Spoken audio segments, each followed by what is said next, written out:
Some houses are built on grief. Some are built on rage.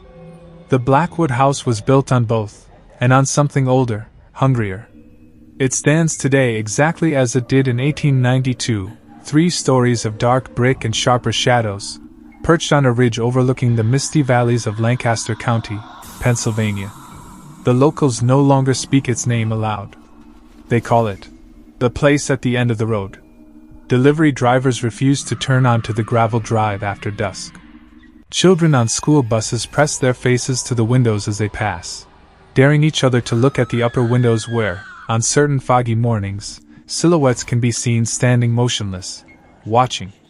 This is the complete story of the Harrington family and the 17 years they spent feeding the house. It is told in full, without omission, because some stories demand to be remembered in every excruciating detail. Elias Blackwood arrived in Lancaster County in 1880 with nothing but a stolen deed and a heart full of venom. By 1892 he owned 3 mills and the labor of 400 souls, many of them children no older than 10. The accident logs were burned weekly. The families were paid in silence. He chose the ridge for his mansion because the ground was quiet.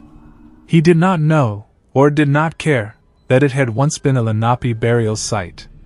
Workers unearthed bones during excavation, small skulls, delicate ribs. Elias ordered them reburied under the foundation. "Let the dead hold up the living," he reportedly said. Construction took 3 years. Carpenters quit in waves. They spoke of tools moving on their own, of whispers in a language none understood, of a tall shadow that watched from the tree-line. Elias doubled wages and threatened blacklisting. The house was finished in October 1892.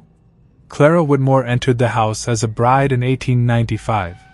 She was 22, educated, gentle, and already afraid. Letters discovered decades later in a walled-up closet reveal her growing dread. "He paces at night when he thinks I'm asleep. The sound comes from above my bedroom, though there is only the attic. I fear the house listens to him." Eliza Blackwood was born October 31, 1896, All Hallows Eve. From infancy she was frail, prone to fevers. Clara wrote, "She sees things I cannot. She speaks to empty corners. She says the cold girl wants to play." In October 1898 diphtheria swept the county. Elias refused outside doctors. Eliza suffered for 23 days in the east bedroom on the 2nd floor. Her final words, according to Clara's journal: "Mama, the man upstairs is angry because I'm sick. He says weak things don't belong in his house." She died at 3:17 a.m., November 3, 1898. 3 nights later the first recorded footsteps began, heavy, relentless pacing in the attic above the east bedroom. Clara's descent was swift. She stopped eating. She wandered the halls at night searching for her daughter. Elias responded with drink and cruelty. Court records from a dismissed assault charge in 1903 show Clara appeared in town with bruises shaped like fingerprints around her throat. On October 31, 1905, 9 years to the day after Eliza's birth, Elias and Clara fought violently. Neighbors heard screams until midnight. Then silence. At 2:13 a.m. fire erupted in the locked attic. It burned downward with impossible speed. Firefighters found Elias's body fused to the floorboards, mouth open, hands clawing at his own throat. Clara was gone. Her wedding ring was recovered melted into the attic floor directly above Eliza's old bedroom. A single line was scratched into the charred beam beside it. "He will not let us leave."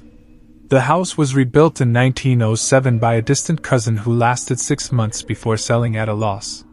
The cycle began. The Harringtons moved in on Monday, September 15, 2008. Mark David Harrington, 38, pharmaceutical sales manager, pragmatic, exhausted from city life. Emily Rose Harrington, 36, former elementary teacher, hopeful, already planning gardens. Jackson Jack Harrington, 15, brooding, headphone wearing, resentful of the move.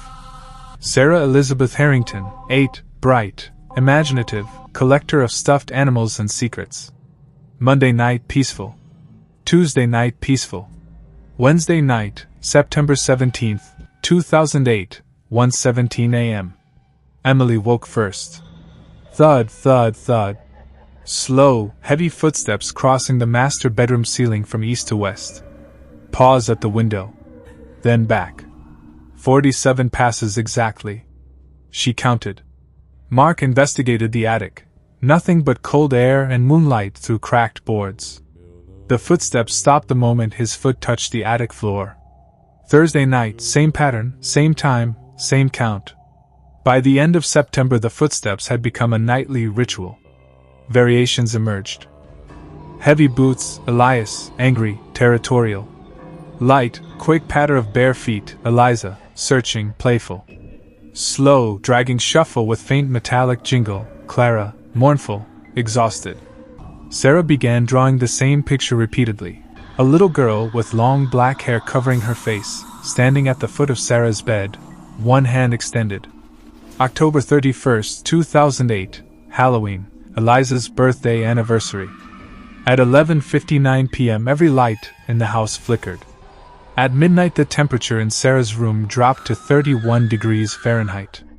Frost formed on the inside of her bedroom window, small handprints, as if a child had pressed from inside the glass. Emily found Sarah standing in the hallway staring upward, whispering. She says happy birthday to me. November 3rd, 2008, 110th anniversary of Eliza's death. The entire family woke at 3:17 a.m. to absolute silence. Then a single child's sob from the attic, clear as if the crier stood beside each bed. Jack began recording audio on his laptop. First clear EVP captured November 17th. Child whisper layered beneath static. Daddy's coming. Hide quick. Thanksgiving, the family attempted normalcy. During dinner every chair except the 4 occupied ones scraped backwards 6 inches simultaneously. Christmas Eve, the tree incident. Every ornament rearranged into perfect descending spirals. Lights blinked in slow sequence, forming the shape of a noose when viewed from the stairs. At the very top, instead of the angel, hung Sarah's favorite rag doll, eyes removed, mouth stitched shut with thick red thread that smelled faintly of smoke. Emily cut it down with shaking hands. The stitches bled when severed, dark, viscous fluid that stained the carpet permanently. January 2009, the knocks began. Always 3 sharp raps. From inside walls. From under beds. Once from inside the locked oven, while Emily baked cookies. February, Sarah's first sleepwalking episode.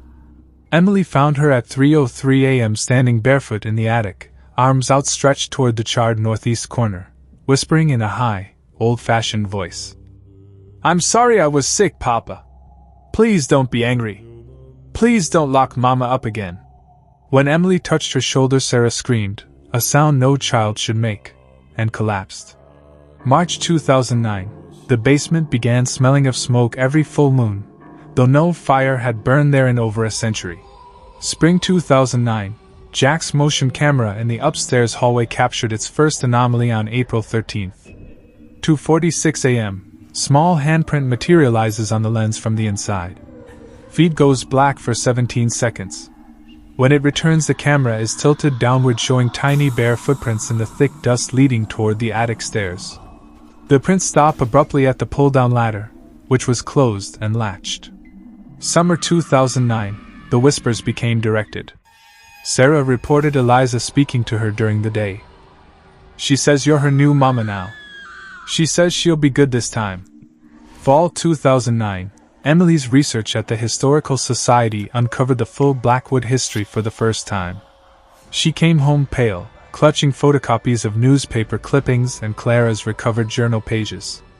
That night the footsteps walked in perfect synchronization, heavy, light, dragging, all 3 at once for the first time. Winter 2009 to 2010, frost footprints appeared inside the house. Jack woke February 14th to find a trail of small bare prints in frost leading from his bedroom door to the side of his bed, ending inches from his face. Thermostat read 68 degrees Fahrenheit. Prints melted within minutes, leaving wet outlines that smelled of earth and decay. 2010, the house began rearranging small objects. Keys moved from hooks to inside frozen pipes. shoes paired neatly at the foot of the wrong beds. Sarah's stuffed animals arranged nightly in perfect circles facing the attic door. November 3, 2010. Every mirror in the house fogged at 3:17 a.m. When the fog cleared, a single word was written on each. Cold. 2011. The first physical marks. Emily woke with 3 parallel scratches down her back, deep enough to draw blood, burning like acid. No broken skin under her nightgown to explain them. The family's first priest visit. Blessing performed. Activity ceased for 9 days. Then returned louder. The Mayan calendar end date coincidence. At 2:47 a.m. every door in the house slammed simultaneously, hard enough to crack 2 frames. Every light bulb exploded in sequence from basement to attic. The temperature plunged to 19 degrees Fahrenheit inside. The attic ladder extended itself with a metallic screech. Footsteps thundered overhead in perfect lockstep. Boom tup padrag, boom tup padrag, like a single entity with 3 gates. On the attic floor, written in soot that appeared from nowhere. You stayed too long. Spring 2013. Renowned paranormal team from Pittsburgh spent 4 nights. Documented. EVP Gallery. Get out while you can. Male. Mama, don't leave me. Child, he watches, female. Thermal imaging. Child-sized cold spot sitting on Sarah's bed when room empty. Full-bodied apparition on staircase. Tall male figure in frock coat. Face charred and peeling, pointing at Emily. Cleansing ritual performed with sage, holy water, and recited psalms. Activity stopped completely for 47 days, the longest silence they would ever know. Then on the 48th night it returned with fury. 2014. Levitation began. Emily watched in frozen horror as every knife in the block rose, turned to point at her, then flew blade first into the cutting board, forming a perfect circle around one carved word. Mine. Books hurled from shelves with force enough to embed in drywall. Sarah's drawings, always the same long-haired girl, began appearing in places she hadn't left them, inside sealed drawers, taped under beds, one pinned to the ceiling above Mark and Emily's bed. 2015. Possession symptoms. Mark experienced 3 episodes of speaking in archaic dialect, quoting Leviticus verses about fire and punishment. No memory afterward. Sarah, now 15, began self-harm, 3 parallel cuts on forearms. Claimed Eliza showed her it. Made the angry man quieter for a while. Jack, 22, permanently moved to California. Called home hysterical 3 nights later. Heavy footsteps circled his bed on the 14th floor of a modern apartment building.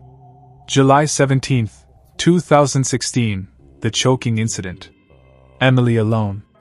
Footsteps descended the grand staircase slowly, thud, thud, thud. Crossed the living room. Stopped directly behind her chair. Invisible hands, thick, callous, burning hot, closed around her throat. She saw Elias's charred face inches from hers, mouth moving. You will not take her from me.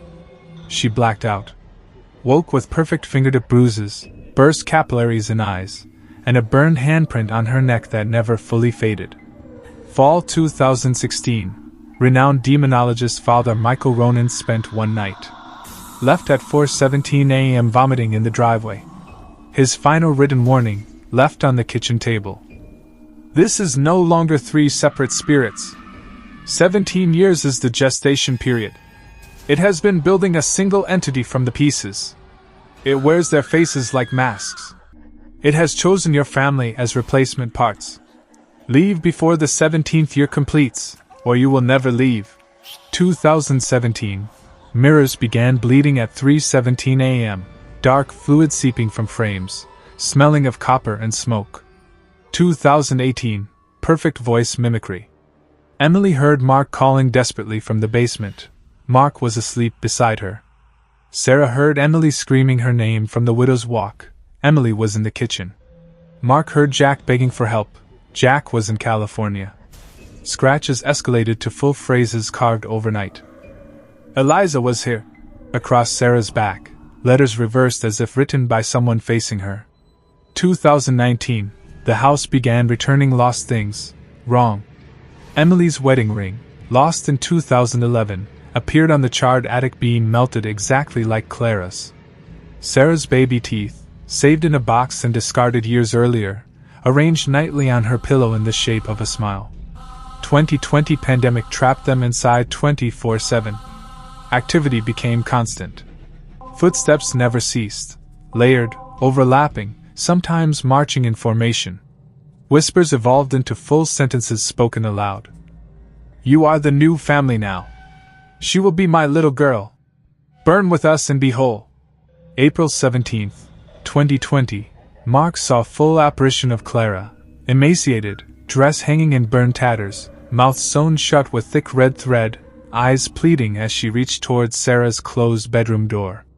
May 13th, 2020, Sarah found unconscious in attic surrounded by a perfect circle of her own blood, carved into floorboards. 17 years to make us whole. Thank you for staying. Psychiatric hold. Diagnosis: acute psychosis. The family knew better. 2022, multiple attempts to sell. Every potential buyer experienced personalized terror. One man saw his deceased daughter hanging in the dining room. A woman found her childhood diary, burned at age 12, open on the attic floor to a new entry in her handwriting. "Welcome home, Mama." A couple fled after waking to find their car keys arranged on the kitchen table in the shape of a noose. 2023, Emily stopped sleeping entirely. She sat in the kitchen under every light, counting footsteps aloud. Reached 14,732 in 1 week. Mark's alcoholism worsened. He began nightly conversations with empty rooms, apologizing to Clara for imagined sins. Sarah, 23, rarely left Eliza's old bedroom. She claimed the girl now shared her bed every night, head on the same pillow, cold breath on her neck. January 2025, the footsteps merged into perfect synchronization, boomta padrag as one rhythm. Daily manifestations of lost objects escalated. Locks of hair from all 4 family members braided into a single rope hanging from the attic beam. Childhood photographs none of them remembered taking, showing the Harringtons in Victorian clothing posing with the Blackwoods. Emily's 2004 miscarriage ultrasound, destroyed years ago, framed and hung in the hallway. March 2025, walls began bleeding soot at night, forming crude family portraits. Elias, Clara, Eliza, and now Mark, Emily, Sarah, with Jack's face scratched out. June 2025, the house began locking doors from the inside when anyone tried to leave after dusk. September 2025, Sarah, now 25, stopped speaking altogether. She only smiled, a small, secret smile, while staring at empty corners. November 3, 2025, 127th anniversary of Eliza's death. Every clock stopped at 3:17 a.m. Interior temperature dropped to -17 degrees Fahrenheit. Frost covered every surface in the same childlike scrawl. Almost time. Almost whole. Thank you. Current date, December 20th, 2025. The night it ended began at 11:11 p.m. on December 19th. Every clock in the house stopped simultaneously. 11:47 p.m., all electricity surged, then died. Emergency lanterns flickered on, casting shadows that stretched and moved independently. Midnight, the attic access panel exploded downward with a sound like a gunshot. A vortex erupted, freezing air, ash, the stench of burning hair and flesh. Then the footsteps, a single thunderous rhythm, perfectly unified, shaking the foundation like artillery. Every door slammed in perfect sequence from basement to attic and back, over and over, faster and faster. Windows bowed inward as if the house inhaled. Every object the family had ever lost or discarded over 17 years rose into the air, spinning in a massive vortex centered in the living room. Baby teeth. Wedding rings. Childhood toys. Knives. Photographs. Locks of hair. Sarah's rag doll with stitched mouth. Jack's burned drawings. Emily's destroyed ultrasound. Pages from Clara's journal. Elias's melted pocket watch. The vortex tightened into a perfect column reaching to the ceiling. The family huddled on the floor, Mark clutching a useless shotgun, Emily praying in tongues, Sarah smiling blankly at the storm. At 12:17 a.m. the vortex collapsed inward with a sound like a woman's final scream. Absolute silence fell. They waited until dawn, afraid to move. At first light Mark climbed to the attic alone. The floor was swept clean except for one thing. A perfect circle of objects from both families, Blackwood and Harrington, interwoven. In the center, 3 wedding rings fused together, Elias's, Clara's, Emily's. On the charred wall, written in ash mixed with blood, soot, and melted gold. 17 years. You gave us time. You gave us love. You gave us a family again. We are whole now. Thank you for staying with us. You will stay forever. Welcome home. Below it, 3 sets of footprints led to the far corner, then vanished into solid wall. The sun rose on a silent house. No creaks. No footsteps. No whispers. The Harringtons left that day with only what they could carry. They never returned. The house sold in March 2026 to a couple from Brooklyn who laughed at ghost stories. On their first night, they reported the house felt peaceful. Locals drive past slowly now. Some nights, just after midnight, a few claimed to hear the faintest sound, 3 sets of footsteps beginning again. Patient. Waiting. For the next 17 years to begin.